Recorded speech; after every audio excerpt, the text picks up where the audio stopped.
Subscribe! Free Sammy!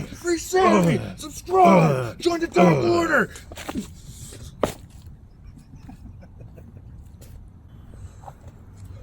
Alright guys, welcome back. This is our second episode in less than 19 hours. Dave and Jay's Powerbomb coming at ya. We're just gonna go straight to the action right away here. No sleep. Okay, so special shout out to the family of Road Warrior Animal. He tragically passed away today.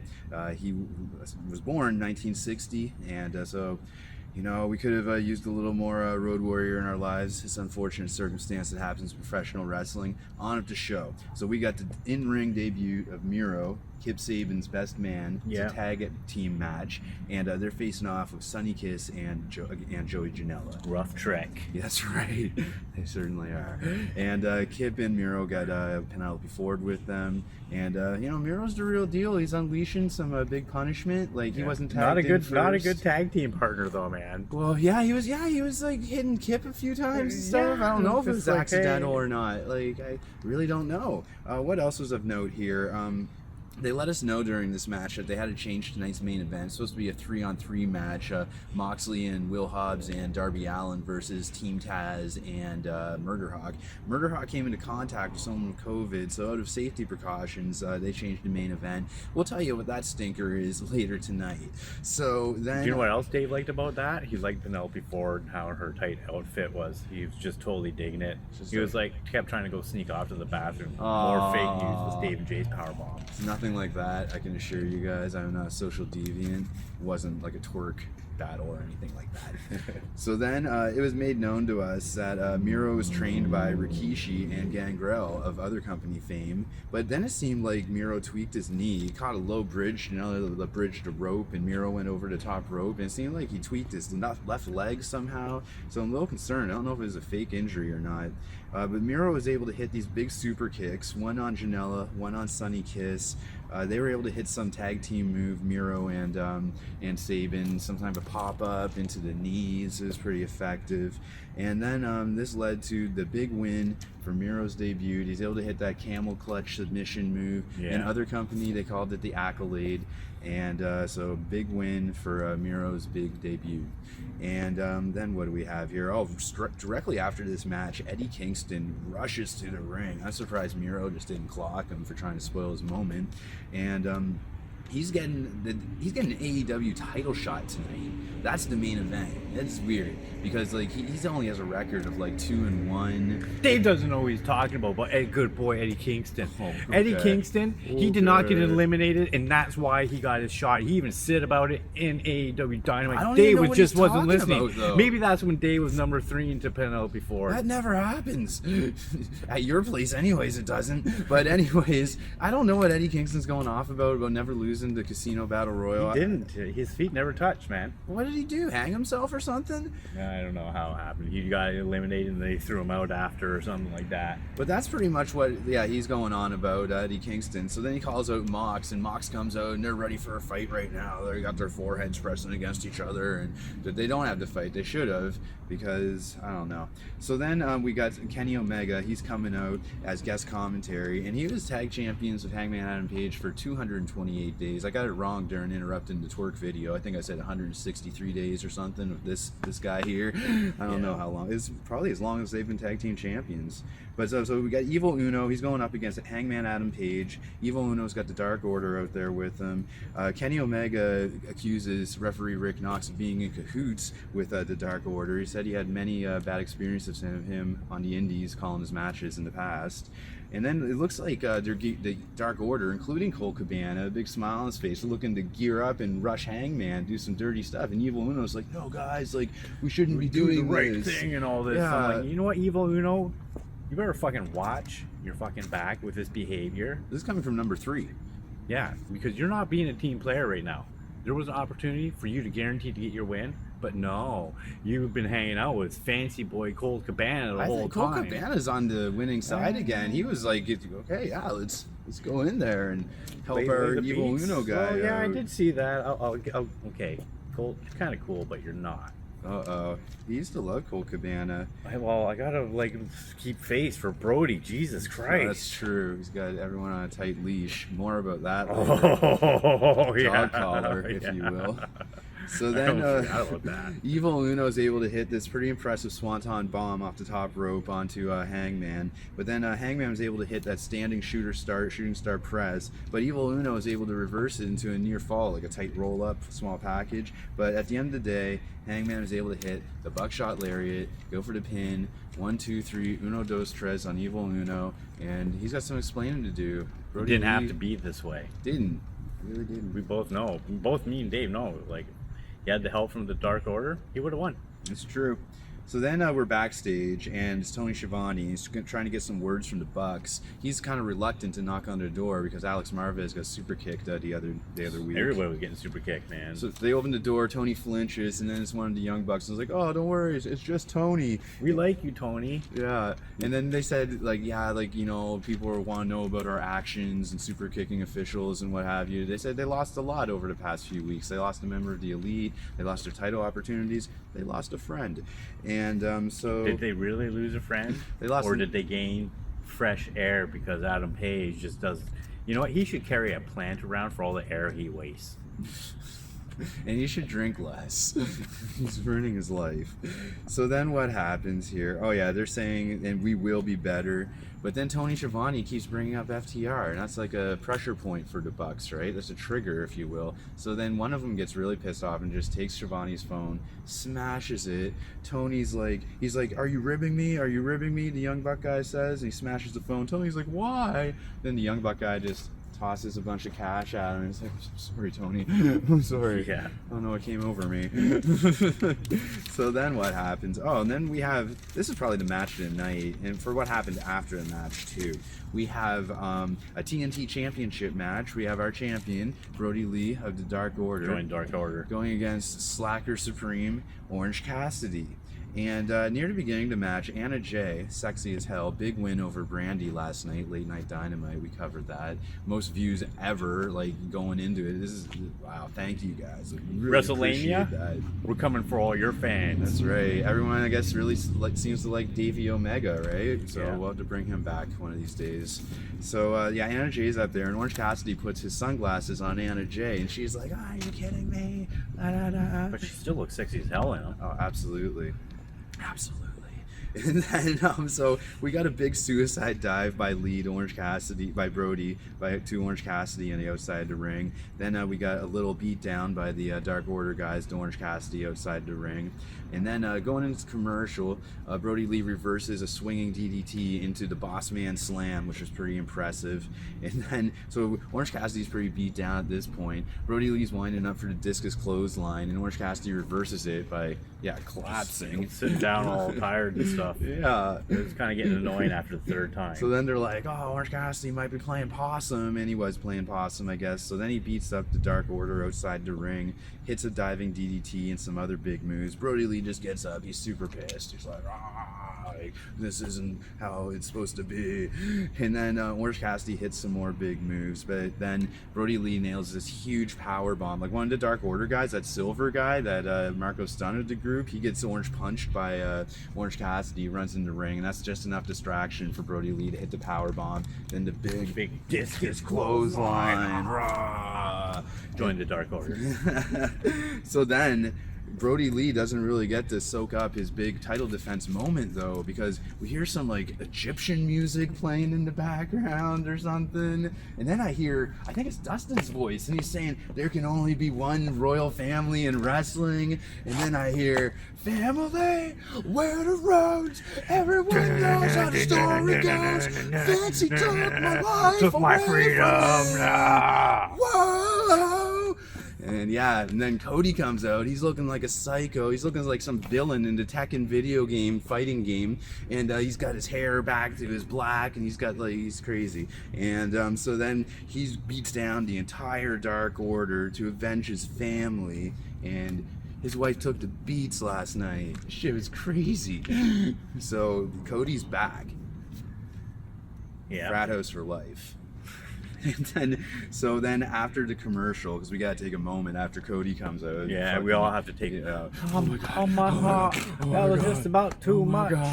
Oh my god. So Anna Jay grabs the microphone from someone backstage, and then Brodie Lee comes out. He's super pissed. He's like, Cody's been gone for 5 weeks, and he's like, Could he protect his wife? Yeah, how does he stand by while his wife sets up thirst traps on Instagram? I didn't even know what a thirst trap was until Mr. Brodie Lee told me. Is that what we did last night? Did we thirst trap a bunch of dudes? Might have. I feel dirty. So then they're like saying that Cody needs to put a dog collar over that godforsaken neck tattoo, and I think this is he has 1 week to answer. Cody does, according to the Exalted One, and I guess this is leading into a dog collar kind match. Of weird dog collar match, yeah. Kind of kink fetish dog collar match. I mean, Cody's into being lashed. Why not a dog collar? We gotta amp it up, right? This is so weird, man. Cody's a weird dude. I still have to take those 10 lashes. This is like you fucking haven't like done that 5 months coming now or something. We get another subscriber. Dave will take 10 lashes. Yeah, a new subscriber last night and about another 400 views. Thank you guys. It's amazing. So then we have a private party with Matt Hardy, and they're on the mic, and I guess it's Matt Hardy's birthday. But Jericho comes out and says, "Who gives a shit?" Because like Matt Hardy got attacked last week, and he's blaming the Inner Circle. The Le Champion comes out. Those guys were just. They found him and like called the proper authorities, and we've already explained this. I'm out. Okay, see you later, Jay. So they did a Judas sing-along, and it really lifted my spirits, but then it was spoiled by this guilt fest. So then, like, yeah, they come out with everyone except for Sammy, the Inner Circle does, because he was injured by Hardy, but then Jericho says he lied, and Sammy's back right now, and Jericho's the million-viewer man, and he denies these allegations of Matt Hardy's being jumped by the boys. Yeah, and then it went on this lame challenging thing. It was like Matt Hardy got all really angry and stuff. It's like, if only I was cleared to fight, hold me back. If only the doctors would clear me. And then the first guy from Private Party, I can't remember which one they are. Isiah Kassidy. I don't know them, so it was like, oh no, wait, you get healthy, you get clear. Yeah, I got this, and he's like blah blah trash talk, and then the other guy from Private Party. Mark Quinn. Quinn. Oh no, Mark Quinn talked first, and then it was Isiah Kassidy. Isiah Kassidy's like, I may be young, but I got fight. I got spunk. So it's gonna be Isiah Kassidy versus Le Champion next week, and Le Champion's just he was bemused by the concept of facing this nobody. Yeah. So I think it's gonna be. He might not squash him as quick as he did Janela a few weeks ago, but I think it's gonna be a pretty handy victory by the demo god. Oh yeah. So then we come back, and it's FTR with Tully Anderson. They're in the ring with Tony Schiavone, and they got a rule change for the tag team division. Apparently, it's this. These guys just keep. I fucking hate them. Those guys fucking bring fucking heat for the bullshit they fucking bring. Like changing the rules 20 minutes if you don't 20 fucking minutes now for if you don't make us submit match. Or get the pinfall, we hour. still get the win. So dumb. And they get to pick. Yeah, so they picked their opponents for next week. Of course, they pick SCU. Like, come on. Like, why not pick the Bucks, right? Because you're cowards. And, they are, actually. So then the number one contenders, and I predicted this last week. We both did last week's show. The Best Friends coming hot off the heels off that insane parking lot brawl. And you know what? They're almost a different level of tag team champions than FTR. And it's sad because I think FTR is going to beat them somehow. That's like it'll go past the 20 minutes probably. That's what will happen next week. It'll go past the 20 minutes. Or they'll cheat like they usually do. I fucking hate those. So we don't like that. And then FTR, and then the Best Friends, FTR backs out of the ring, and the Best Friends hit the Best Friends spot, which is warm-hearted to see. And then we have a match, a women's tag team match. We got Eva Lise and Diamante, the imaginary brass ring winners of the Women's World Cup, and they're going up against Shida and Thunder Rosa. And Thunder Rosa got the face paint on in tribute to Road Warrior Animal, which was nice to see. You know what? For the level of caliber that was in this, I was actually kind of disappointed in this match. It just was not high energy. Wasn't like last night's women's match, that's for sure. It's like they had these great talent. Like Thunder Rosa looked great. She had some magnificent flow, but these matches aren't as like the level of when Statlander was around and Britt Baker. Like those guys put together some matches. This match, it was mediocre, and I didn't give a shit. Talk about it, Dave. Okay, I wrote down some if you want to call them highlights. We have a kick fest by Ivelisse on both those Rosa and Shida. And then there's a broken up Falcon Arrow, followed by a running knee strike onto delivered to Shida. And Shida pins and wins the match. 1, 2, 3. There it is. There it is. So then we got some words from the demo god Jericho backstage, and then he's kind of interrupted by MJF. It's kind of friendly. They say they agree with each other. You're pretty great. Well, no, you're pretty great. You're pretty great. Hey, why don't we just suck each other's dicks? That's only on AEW Dark. Yeah, AEW Dark. Dave and Jay's powerbomb. Gross. Darkest side of the Gross. ring. Too dark. That would be good. Too one, dark. So then they confront each other because a few weeks ago they did a split screen and they're like, "Why'd you call me a loser?" Because they called each other losers as they were walking off, and they both denied it. MJF said he was calling the limo drivers losers because they were causing car accidents in the parking lot, and then Jericho's like, "Oh yeah, I bumped into Tony, so I was just calling him a loser. You know how it goes." Yeah, that guy totally a loser. Yeah. So they're back on the same page, and that's good to see. And this leads into our, if you want to call it, a main event title, the AEW Championship match. Like, holy How many fuck. times can I walk out of this show? Fuck this match. So we got Eddie Kingston versus Jon Moxley. And Eddie Kingston has a record of 2-1, but he gets a title match. That's cool. And so it turns into, at the beginning, a chop, slap fest, whatever you want to call it. That's all they were doing. I swear to God, Like, they were no just moves. applying baby oil to each other's chests the whole time. And then, so Moxley's taking a little bit of a beat down during the picture-in-picture. They come back. Kingston's got Moxley in some type of weirdo chokehold or whatever. It looks like Moxley tapped. I'm like, I know he didn't tap, but it looked like he tapped it. I would have called that a tap if you're like tapping. In But the then air we're like stuck that. with Eddie Kingston as our champion. I never thought I'd say this, but who's worse? Who do you want Eddie Kingston as your champion? Moxley's garbage, man. Everyone knows how I feel about that, but fuck. You know what? Eddie Kingston looks like if trash. we want, yeah. So he would be a better champion because we already have Trash as a champion. We're just flipping one trash pile over for another trash pile, though. It's like John Cena's hefty glad bags. I'm not glad about it at all. We gotta stop talking about this.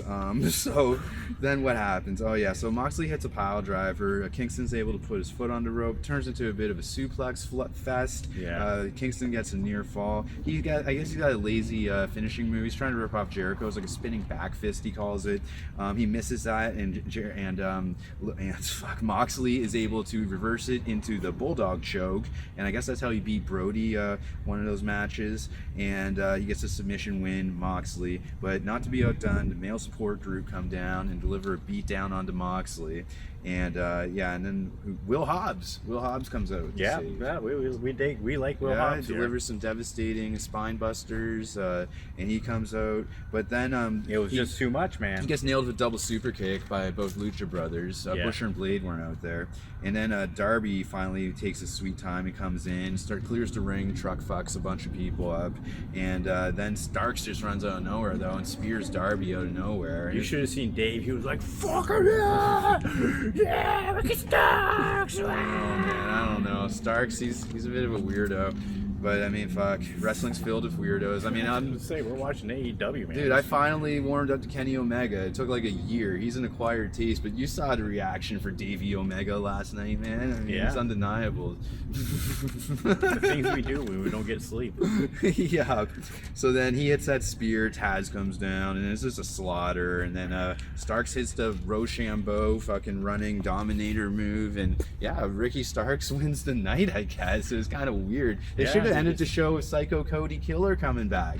Yeah, that would have been like, you know, I even when Cody was back, I was like, yeah, that was the moment of the night. Just don't tell Brodie Lee that I just joined the Dark Order. We should end it there. Yeah, you guys have a good night, so enjoy. Oh, geez, that's some other company shit right there. Oh, that's what we're